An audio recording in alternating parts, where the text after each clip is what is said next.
No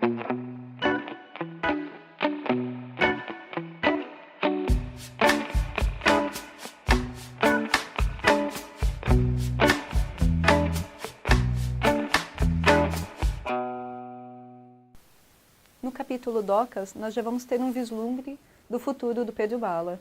Enquanto ele está lá nas docas, conversando com o João de Adão e umas outras pessoas, o João de Adão revela para ele que ele conhecia o pai do Pedro Bala. Até então, Pedro Bala não sabia quem eram os pais dele. Então, ele descobre a sua descendência. O pai dele era um homem chamado Raimundo, mais conhecido como Loiro. Era um homem que trabalhava lá nas docas e era grevista. Então, ele ajudava o grupo, lutava pelos direitos deles, e durante uma greve ele foi morto pelos policiais. E todo mundo tem um grande respeito pelo Raimundo, porque assim, ele morreu defendendo os direitos dele. Então o João de Adão fala, olha, eu nunca contei isso para você, porque você sempre foi pequeno, assim, hoje você deve estar com uns 15 anos, então, em respeito ao seu pai, fica aqui o nosso convite. O dia que você quiser vir trabalhar aqui com a gente, você será muito mais do que bem-vindo. E ele descobre também a origem, assim, a quem é a mãe dele. A mãe dele era uma moça rica, se apaixonou pelo pai dele e largou tudo para viver, assim, com o Raimundo. E ela acabou morrendo, assim, no processo, assim, doença. Então, o Pedro Bala sai daquele dia com aquele brilho nos olhos, assim, de nossa, meu pai morreu fazendo greve e isso é uma coisa muito batuta, um dia eu quero ser igual a ele. Então, no final também dessa parte a gente já vai ter o capítulo Destino, que as pessoas olham assim para o Pedro Bala como, nossa, você era o filho do Loiro, né? Deve ser destino a gente conhecer. E também vai ficar marcado isso como o destino dele, de um dia ser um grevista também. E outro capítulo é família. Esse capítulo vai ser voltado por um furto que eles querem fazer numa casa rica. E normalmente nesses furtos eles costumavam mandar o Sem Pernas. Que Sem Pernas ele ia lá, todo coxo, fazendo uma cara de inocente. E amolecia um pouco o coração de algumas famílias. As famílias normalmente deixavam ele assim, num quarto qualquer, e passar a noite, davam uma comida assim dos empregados. Ou deixavam ele fazer pequenos trabalhos em troca de dinheiro. Enquanto isso ele ficava lá na casa. Na surdina ele ia descobrindo se tinha riqueza, onde que ficava e avisava os capitães. Um dia ia todo mundo lá, à noite, roubava e ele ia embora junto, assim, sumia. Então, esse era o golpe deles. Então eles vão numa casa, só que quando ele chega, é uma senhora já de idade e ela fica muito comovida quando vê ele, porque ela também perdeu um filho recentemente. E quando o Sem Pernas, assim, ele fala qualquer nome, ele fala, me chama Augusto. E era, coincidentemente, o mesmo nome do filho dessa senhora.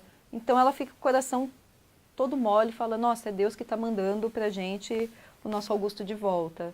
Assim, não é o nosso Augusto, mas é um Augusto que precisa da gente. Então, ela não recebe ele como um menino que vai fazer uns trabalhos ou que vai passar a noite lá. Ela recebe ele de verdade como um filho. Então, coloca as roupas do filho dela nele, então roupas muito boas, coloca ele no quarto do filho e tem todo esse tratamento de mãe mesmo.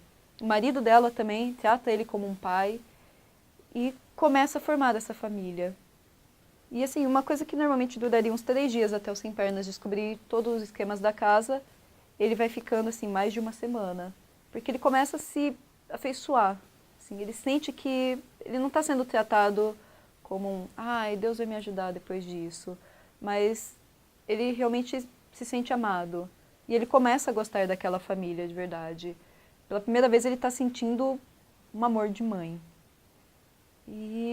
Mas os capitães vão indo lá falando, quando que você vai entregar pra gente assim, os segredos da casa? Ele fala, não, peraí que eu ainda estou descobrindo. Então começa a ter essa pressão, ele fica nessa dualidade entre ter uma família de verdade ou voltar para a família dele, que são os capitães. E muita dor no coração, assim, ele fala, eu tenho que voltar para os capitães, eu não posso quebrar as regras do grupo, porque eles me acolheram até hoje, eu não posso. Então ele chora bastante, assim, no colo da mãe, e ela fica consolando ele, ela não sabe por que ele está chorando, mas aquele choro é descrito no livro como se fosse um pedido de perdão. Então, ele fala assim para os capitães onde que estão as coisas. À noite, na surdina, eles vão, roubam tudo, o Sem Pernas vai embora.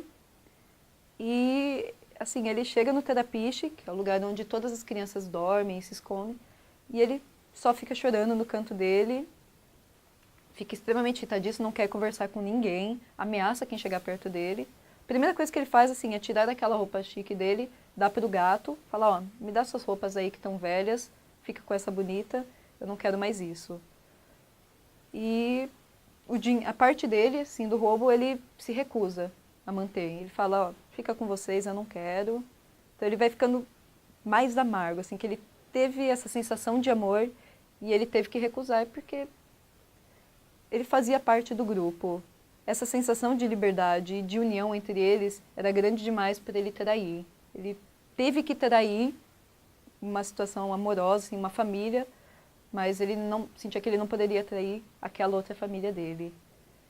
E termina assim o capítulo com o Pedro Bala entregando para ele um jornal em que, assim, não foi anunciado o roubo, mas foi anunciado o desaparecimento de uma criança e que os pais estavam desesperados. Então, a descrição dele, a roupa que ele estava usando, que era um menino coxo, falando, por favor, quem souber algo nos avise, assim, estamos realmente preocupados. Isso termina, assim, por acabar um pouco com essas emoções dele, porque, pela primeira vez, ao contrário de muitas outras casas que a gente vai ver ele em Terai, que as pessoas só usavam ele, no caso de uma mulher, usando até de forma sexual, ele estava realmente sendo visto como uma criança e como um filho.